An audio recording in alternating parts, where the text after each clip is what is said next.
Welcome to the Making of Me podcast, where we explore the defining moments that shape extraordinary people into who they have become. Our today's guest is Latiffe Ghanem, certified trauma-informed life and conscious parenting coach, trained by Dr. Shefali Sabari, and now former corporate communication executive. Lati spends over 15 years advising executives in high-pressure environments, helping them regulate, respond, and communicate effectively when the stake was high. Then she was fired, and in that space, opened up while searching for what confidence. She found conscious parenting coaching, and a mission that fits in a way her corporate career never fully had. Today, she helps overwhelmed mom break out of reactive patterns so they can show up calm, connected, and intentional, not perfect. Latifa, it's really a pleasure and honor. How are you on the show?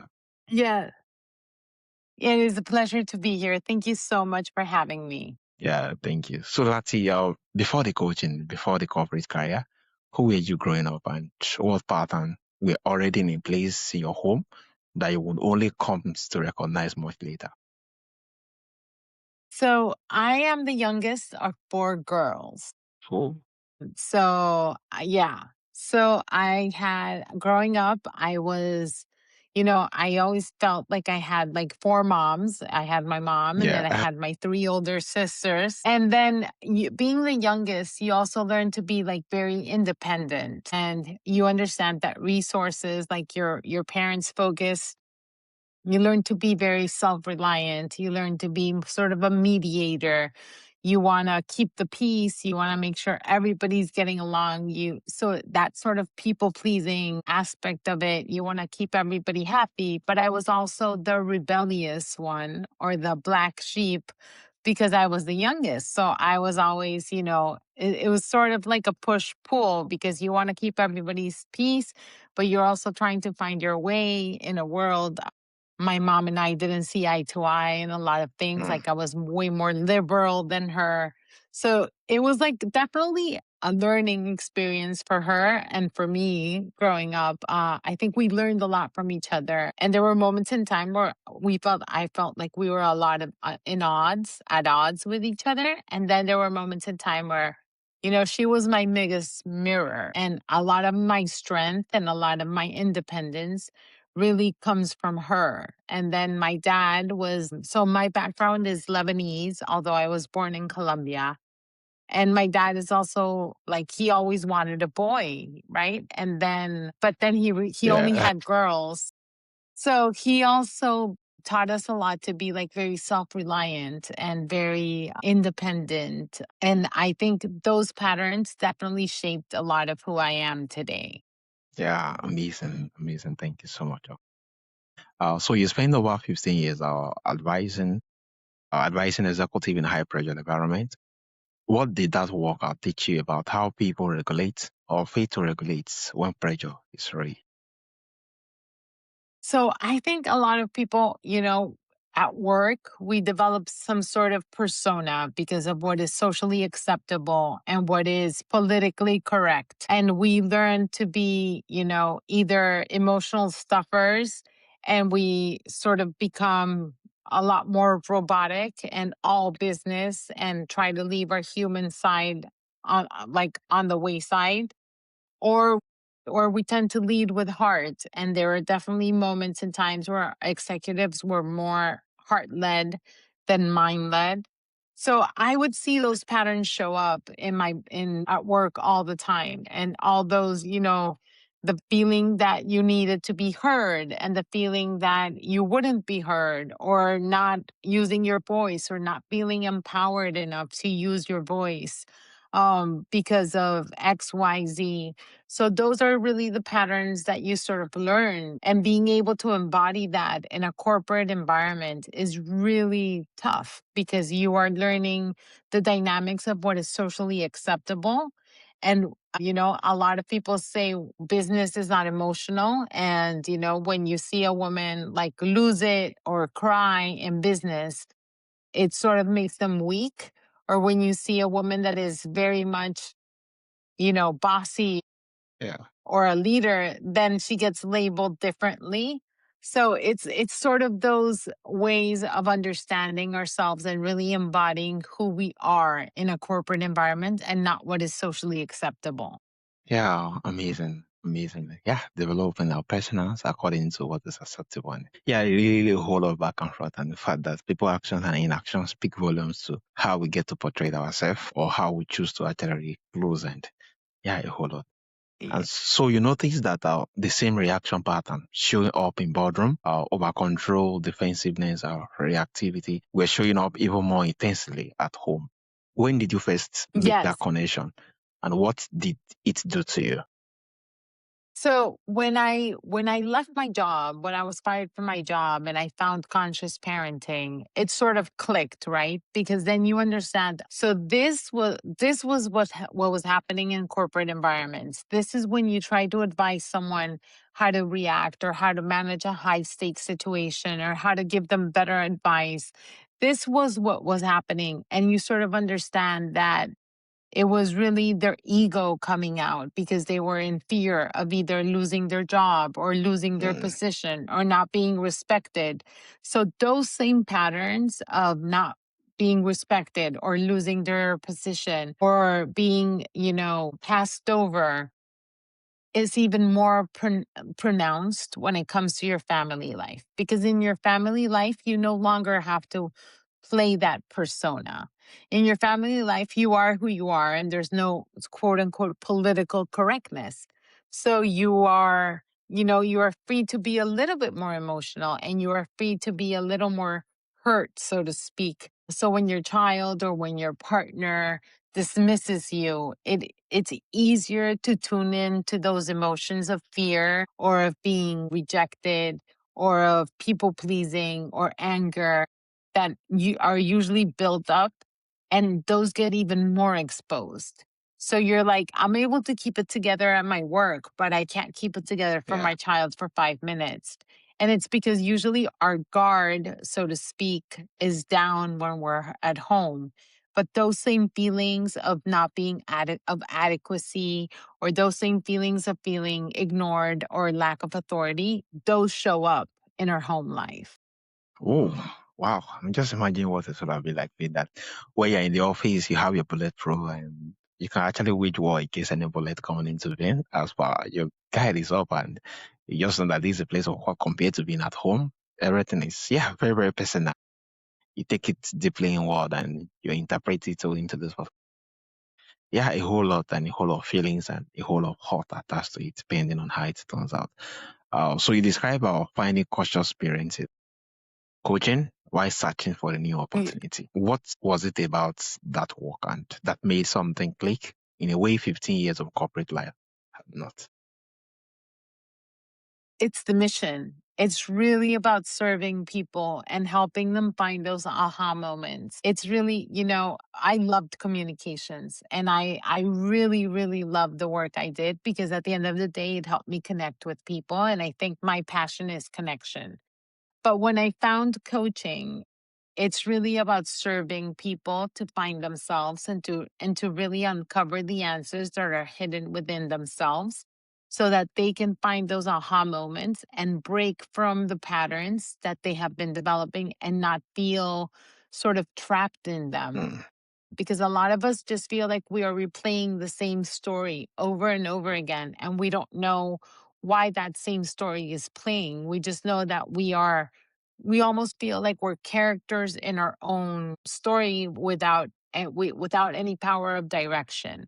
So when you're able to direct your own movie and when you're able to star in your own movie and understand why you're reacting the way that you are, that gives you the power to have a better yeah. relationship with yourself and with those that you love. Yeah. Amazing. Amazing. Yeah. When you're actually being able to understand the whole lot of things, that could actually more like, yeah, give you an interpretation of why you do what you do and why you relate the way you relate. It's really amazing. Yes. Also, you were trained under Dr. Shafali Sabari, one of the most respected voice in the conscious parenting. Now, what did her Yeah. framework?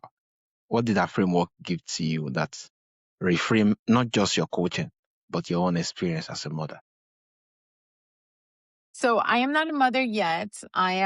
This actually started because of my journey into motherhood. But I think what really gave me the experience, not only is she a brilliant individual, and being able to learn directly from her and having a direct contact with her, because she is the creator of conscious parenting, and she sort of dismantles all of these ideas and cultural norms that we believe, but she gives it to you in a way that you're able to relate to immediately. It's not, psychobabble or jargon that is hidden. It's very relatable. So I think what that framework provided me is the ability to also, obviously, I'm still a work in progress, but it's the ability to self-regulate myself and to understand, where are my triggers coming from? How am I showing up for myself? And how am I building a better relationship with my husband, with my family, with Yeah. my sisters? And how am I preparing myself to be the best mom I can possibly be? Because I know that I'm going to carry some things into motherhood, but I don't want to carry certain things. Yeah. So how do I make sure that those certain things don't appear? And when they do appear, how can I nip them in the bud, as we say, so that they don't continue to carry over into my children? Yeah, amazing. And that is the gap.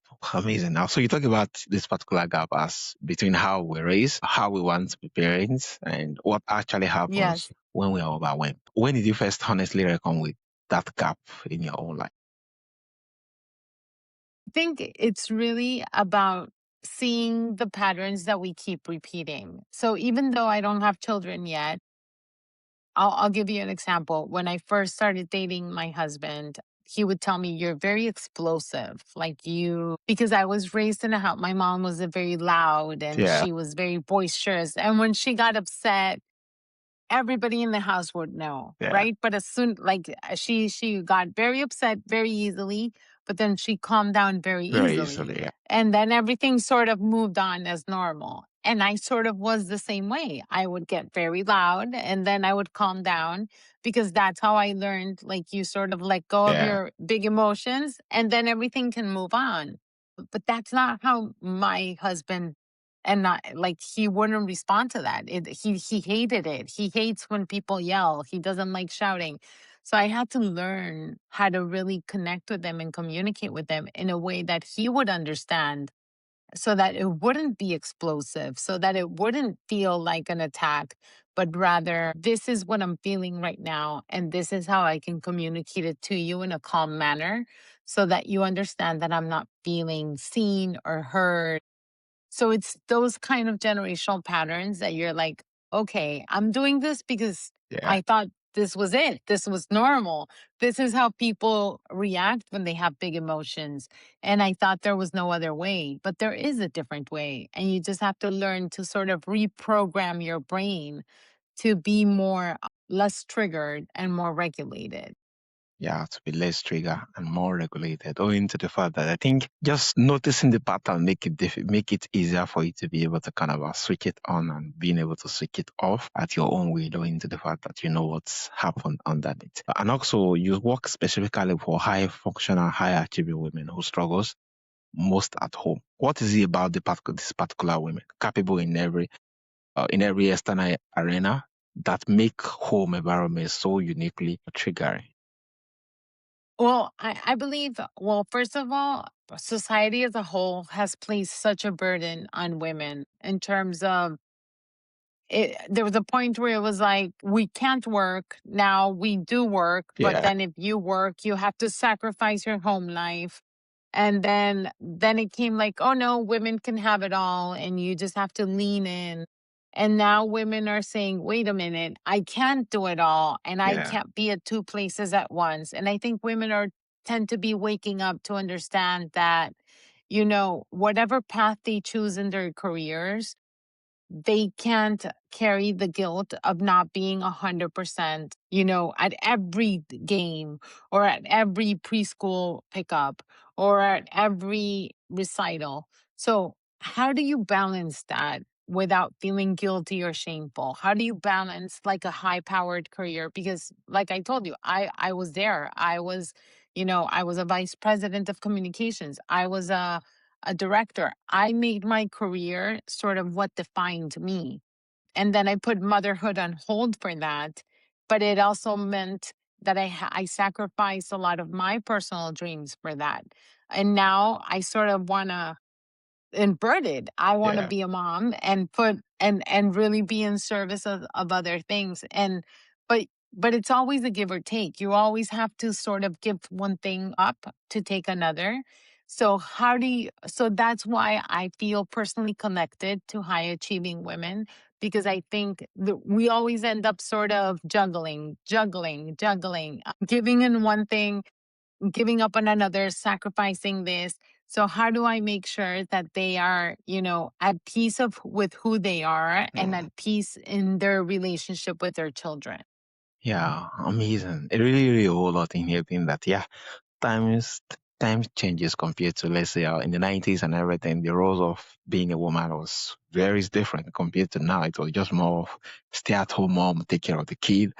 But now it's a different playground, and you have to be high functioning here, and where you have to be the boss, taking up those particular functions yearly on, and Yeah. taking giving out instructions, ensuring they follow through, only to come home and be like a mother. And oh, it's really a whole lot. And the turn off and the turning Yeah, on it's of a it. lot.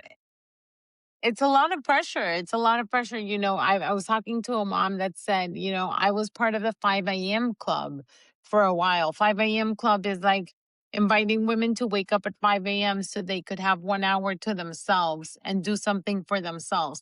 But that also places a burden again on the woman. It's like, oh, you want an hour for yourself? Then wake up 1 hour before your entire family. And because then you have to give. And for someone who's always giving, there's very little left for them to take for themselves. And I think that's the fine balance between how much do you actually give and when is it okay to set a boundary and be Mm, like, okay, no, we're not going to go to the park, or I'm not going to go to that event, or I'm going to step out of a meeting earlier, and be okay with that, and also have a corporate culture that accepts that and really values that. It's a fine line, and I think we still have a ways to go in terms of how corporate culture really supports motherhood. yeah, amazing. Thank you so much for sharing. And also, you left your prestigious career out to build something far less certain. What did that leap require of you? And what surprised you the most about who you have become on the other side of So it's definitely a work in progress, right? It takes a lot of fortitude to build something, to build a new company, to create something from scratch, to believe in yourself. And it's not always easy. There are days when you have a lot of doubt and a lot of self-flagellation, and you're like, wait, what am I doing? Is this really the path I should be in? But I keep coming back to that mission and that goal of being in service of others and really helping others connect with themselves. So I'm not going to say it's a walk in the park, because building a business takes a lot of resilience and a lot of believe in yourself. And there are days that are better than others, but I think the reward always comes when you are able to help someone and you say, okay, I've made a difference in the world. So it's not about the title, and it's not about the money, and it's not about, of course, we all need financial compensation because we live in a world where we need to survive. But it's really about the mission. And it's really about, at the end of the day, 20 years from now, I'm going to be able to say I worked in something that fulfilled me, not only yeah. professionally, but also spiritually. And then that, I think, is more valuable than anything. So I think that's the process that has really been really, really rewarding for me. And that's what keeps me sort of on track when the days are Yeah. hard and when you start to self doubt. Yeah. I think this is really lovely, but like just resolving it with yourself that when it is hard, you have to just remind yourself why you do what you do and to what you are looking forward to achieve. Yeah, it's really amazing. Exactly. Yeah. So For so looking back at the woman who was fired and had no idea of what come next up, What are you most grateful for about the disruption because of the coach and the mother it has made you? I think I am most grateful for, the blessings in disguise. I think if that wouldn't have happened at that moment, it was the worst possible thing that could have Yeah. happened to me. And I felt very, very defeated because I should say it was part of a layoff. So it wasn't like performance based, but you still start to like doubt yourself and doubt your abilities. And you sort of mourn the person you used to be and the career you had. But at the same time, I there's a blessing in that in terms of finding something that again that is rewarding and that is helping people and doing something that really makes you excited to wake up in the morning and say, this is what I should be doing. And this is the path that I should really be in. So I think it's that is understanding that some things, the worst things that can happen to us are the things that can make us grow the most Yeah. and really set us on the path that we're supposed to be in. Yeah. The worst things that got to happen sometimes, they're the ones that actually set us. Yeah, towards growth being that yeah, growth most times come from yeah, mostly disruptions and the feeling of not being comfortable and you just have to figure it out. And in those processes you just have to find a way out. Yeah. Definitely. I think, unfortunately, we grow through pain. We don't grow through comfort. And I think the periods of when we are most uncomfortable are the periods that give us the most growth. Yeah. And I think that's what I'm most grateful for in terms of who I was at that moment and who I am today. Have I grown a lot? Yes. It's been a lot of internal growth and a lot of us, a lot of inner work. So I am grateful for that. Yeah, amazing. So also your signature program is called Breaking the Power Struggle. So what is the power struggles actually about underneath the surface and why do the usual strategy to stop them keep failing? So a power struggle is usually when you and your child are in a sort of an impasse and you both want to win. So I'll give you an example. If your child doesn't want to put away their toys and you're like, you have to put away your toys because we're going to bed, and your child is like, I don't want to put away my toys. Suddenly you feel disrespected. You want to make your authority heard. Your child is only like, I want to continue playing. I don't want to put away my toys. So it's like two people like going Yeah. against each other and both trying to win in a tug of war. And that's a power struggle. It usually happens because we're not seeing the behavior as information. We're seeing it as misbehavior. We're seeing it as lack of discipline. We're seeing it as the child is being as challenging you or it's not listening to you. So that's usually what happens in those circumstances that causes the person to really fall into that need to be either louder, stronger, more controlling. And then the child is melting down and is scared. And it's like, or you're threatening to take away this or taking away that, or I'm going to hit you or I'm going to scream at you. So that's what the power struggle. And then that pattern repeats itself over and over and over again every day. And so that's what we call power struggles. And that can show up in different shapes and ways and forms. And how do you break it? Well, by sort of understanding that you don't have to tug at the rope Yeah. to win. It's not a tug of war. It's not you don't need to win. You need to lead. And how do you do that? By teaching your child the skills that they need so that the transitions become easier and so that they know what to expect by attuning with your child in a way of understanding their essence and their needs and their Mm. beliefs. And how do you really connect with them? So it's connection before correction. It's really building that bridge where you are the leading force and not, there's a difference between discipline and punishment.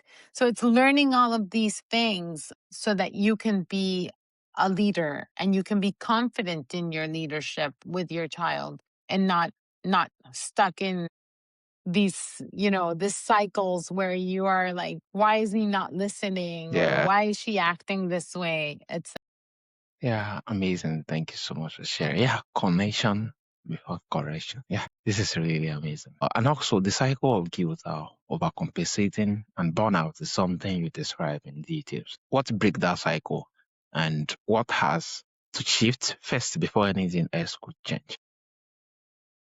Well, I think a lot of moms think I know better, then why did I react this way? Like, and I think until you understand the root of your reaction, you can't break the reaction. You sort of react on autopilot before you even really understand that the root of the reaction. So if you're able to understand that, you can break it. And that way you don't have to feel guilty over the way that you reacted. So it's sort of like short circuiting the way you're reacting because you're not really reacting from a place of awareness. You're reacting from a place of fear or neurobiology. So if you're able to change that way, the way in which you react, you really create a different relationship with your child and a different way to connect with them. Yeah, amazing. Understanding those particular patterns, especially growing up and everything, and now getting to see what is underneath so that you could know why you act the way you do and being able to kind of take some measures towards more like when those things are even coming into being, the underneath triggers that actually triggers it and how to actually manage it. Amazing. Also, lastly, what do you hope your work give to mom who is exhausted right now, who knows better, but keep reacting the same way and is quietly wondering if she's failing her children? I want to tell her that she's not alone. I want her to know to give herself grace and to understand that she's not failing. She's doing the best she can. She has the right tools within her to be able to break those cycles of guilt, and that she can always seek support. And that's why coaching is such a Yeah. good element, because it's a targeted approach to break a cycle in a very short period of time, where you can, my program lasts 8 to 10 weeks, and within those 8 to 10 weeks you can see a transformation because you're able to break the pattern. And again, it's not about 100% perfection, because no one is 100% perfect. And I want every mom to understand that. But it's about really understanding things in a way where your body and your mind are connected to each other, so that you can show up differently and really be the mom that you want to be for your children. Yeah, understanding how your body works differently and being able to show up, authentically for your children. Yeah, this is really amazing. Definitely. Yeah, thank you. Definitely. So from all things, who love to reach out to you, either for coaching or to connect with you and follow you on various media, how can they reach out and where is the best platform? Sure. So they can visit my website at www.livinginprogress.com. And I also have a free quiz there that can help them identify the patterns that keep showing up, with some practical solutions for those patterns. So if they just want to take it, they can also book a free call on my website. And I have a free consultation where I provide actionable advice, even if we don't end up working together and they don't end up taking the coaching. I'm always happy to have a conversation. Or they can follow me on Instagram at livingin_progress, where I share tips on the daily about how to break those cycles and little micro shifts as well. Yeah, amazing. Thank you so much, Lati. This has really been amazing. And thank you for sharing your heart with us on the Making of Me podcast. And from all things who would love to kind of reach out, check the show notes. The link you just make reference of is going to be available on the show notes for you to easily reach out. Yeah, thank you for the conversation as grounded as it was honest. Thank you. Yeah, your story is a reminder that being fired is not always the end of something. Sometimes it is the opening that leads to the work you were actually meant to do. From corporate career spent helping leaders regulate under pressure to a coaching practice, now helping mothers do the same at home.